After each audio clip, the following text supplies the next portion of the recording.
પતિની પ્રેમિકા માટે પત્નીએ આપી 15 લાખની સોપારી. મહેસાણાની સત્ય ઘટના. પતિ પત્નીનો જ્યારે સુખરૂપ સંસાર ચાલતો હોય અને તેમાં જ્યારે ત્રીજા વ્યક્તિનું આગમન થાય ત્યારે કેવી ઘટના બનતી હોય છે તેનો એક ચોંકાવનારો કિસ્સો મહેસાણા જિલ્લામાંથી બહાર આવ્યો છે, જેમાં એક શિક્ષિકાએ ખૂબ જ ખતરનાક પગલું ભર્યું અને આજે એણે જેલના સળિયા ગણવાનો વારો આવ્યો છે. ઘટના કેવી છે એ આપણે વિગતે જોઈએ. આજથી આશરે 15 વર્ષ પહેલાં એક મહિલાને એક યુવક સાથે પ્રેમ થઈ જાય છે અને તે લોકોએ લગ્ન કરી લીધા હોય છે. 15 વર્ષના સુખરૂપ લગ્ન જીવનમાં તેમને પુત્રરત્નની પ્રાપ્તિ થાય છે અને તેઓ આનંદિત જીવન જીવી રહ્યા હોય છે. ત્યાં અચાનક પતિ મહાશયની આંખ એક નર્સ સાથે મળી જાય છે અને બંને લગ્ન બાહ્ય સંબંધોમાં રાચવા લાગે છે, પ્રણયના ભાગ ખેલવા લાગે છે. પરંતુ કહેવાય છે ને કે ખોટું કામ ક્યારેય છૂપું રહેતું નથી, એવું જ આ કિસ્સામાં બન્યું અને પત્નીને પતિના અફેરની એટલે કે લફરાની ગંધ આવી જાય છે. પત્નીએ જ્યારે પતિને એક નર્સ સાથે પકડી લીધી ત્યારે તેને ધરતી ખસી ગઈ તેના પગ તળેથી અને તે ઝઘડો કરી બેઠી. તેણે ખૂબ જ ઝઘડો કર્યો પતિ સાથે અને પેલી નર્સ સાથે પણ. અને પછી નર્સને પણ તેણે ચેતવણી આપી દીધી અને પતિથી દૂર રહેવાનું કહી દીધું. પતિ પણ સમજી ગયો અને આમ તે નર્સ સાથે તેને છેડો ફાડી દીધો અને દૂર રહેવા લાગ્યો.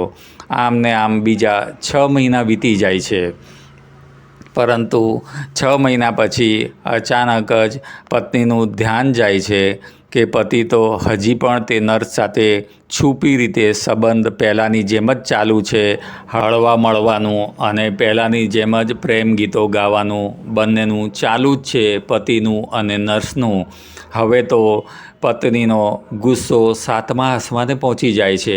આ વખતે તો તેણે જબરજસ્ત ઝઘડો કર્યો પતિ સાથે અને સાથે સાથે તે નર્સ પાસે પણ પહોંચી ગઈ અને તેને છેલ્લી ચીમકી આપી દીધી કે મહેરબાની કરીને મારા પતિથી આગી જ રહેજે, નહીં તો જોવા જેવી થઈ જશે. આમ તે ખૂબ જ ગુસ્સામાં તેણે બંને જણને જબરજસ્ત રીતે ધમકાવી દીધા. પત્નીને હવે ગળા સુધી ખાતરી થઈ ગઈ હતી કે આ નર્સ પ્રેમિકા તે પોતાના પતિને છોડવાની જ નથી.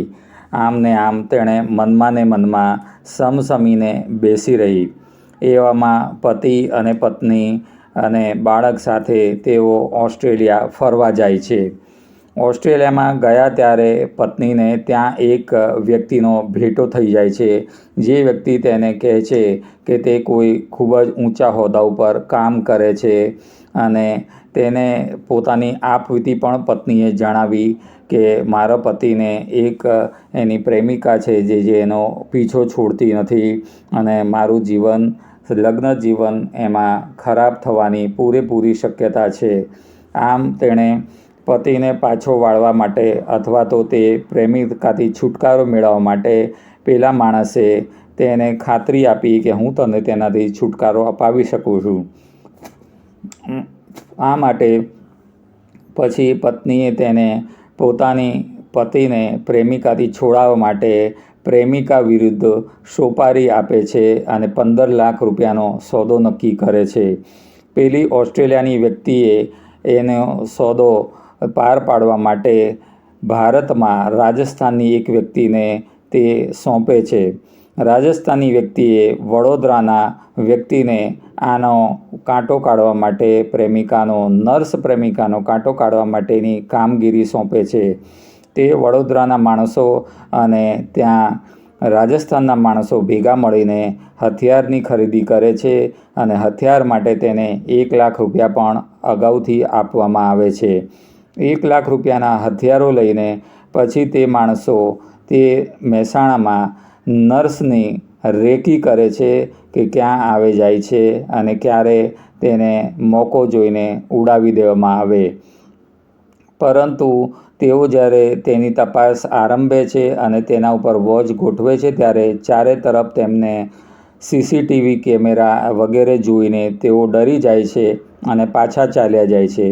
ફરીથી પણ તેઓ પ્રયત્ન કરે છે નર્સને ઉડાવી દેવા માટે, પરંતુ આ વખતે પણ તેમને કોઈ વ્યવસ્થિત મોકો સાંપડતો નથી. આમ તે આ પત્ની છે તે ફરીથી પેલા લોકોને કહે છે કે ભાઈ કામ પાર પાડો જલ્દીથી અને છુટકારો મેળવી આપો મને, કારણ કે મેં તમને સોપારી આપી છે અને તે તમારા કામ કરવાનું છે. આમ તેઓ જ્યારે કામ પાર પાડવાની તૈયારી કરતા હોય છે તેવામાં તે લોકોનો પાપનો ઘડો કોઈ કામ કરે એ પહેલાં જ છલકાઈ જાય છે. કેવી રીતે? રાજસ્થાનમાં તે ગુંડાઓએ કોઈ જગ્યાએ ખંડણી માટે ક્યાંક હુમલો કર્યો હોય છે અને તેવામાં તેઓ ઝડપાઈ જાય છે અને પોલીસના હાથે ચડી જાય છે. પોલીસના હાથે જ્યારે ગુનેગારો ઝડપાતા હોય ત્યારે પોલીસ તેમનો રેકોર્ડ પૂરી રીતે તપાસતી હોય છે કે આગળ પાછળ કોઈ બીજા ગુના તો કર્યા નથી ને, અથવા તો બીજા કોઈ ગુના તો કરવાના નથી ને, તેવી તપાસ કરે છે અને તેમાં જ આ બાબત ખુલી જાય છે.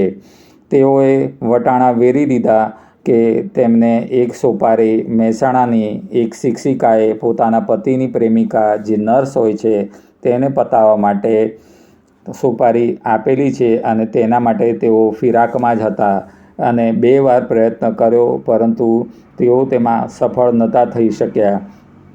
આમ આખી ઘટના બહાર આવે છે અને પોલીસનો ધમધમાટ તપાસનો શરૂ થઈ જાય છે.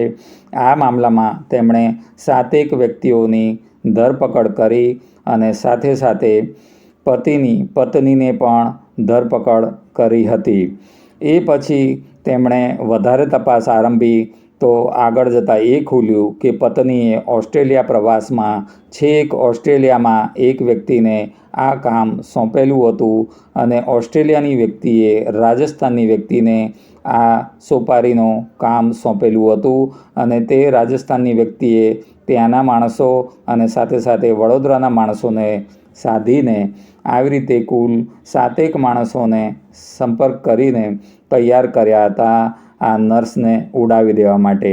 પરંતુ નર્સના નસીબ સારા કે તેની ઉપર કોઈ જાનલેવા હુમલો થાય એ પહેલાં જ આ ગુનેગારો ઝડપાઈ ગયા હતા.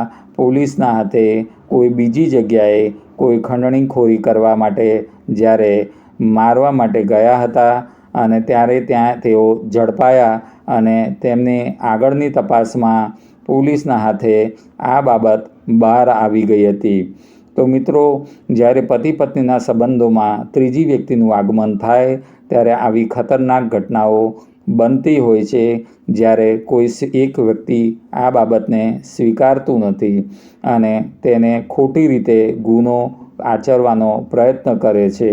ખરેખર તો તે પત્નીએ આવો ખોટો રસ્તો અપનાવવાને બદલે પોલીસનો સંપર્ક કરીને ફરિયાદ કરવી જોઈતી હતી, પરંતુ તેના બદલે તેણે ખોટો રસ્તો પસંદ કર્યો અને આજે એને જેલના સળિયા ગણવાનો વારો આવ્યો. આ વિશે આપનું શું માનવું છે? કમેન્ટમાં જરૂરથી જણાવજો. વિડીયોને લાઈક કરજો.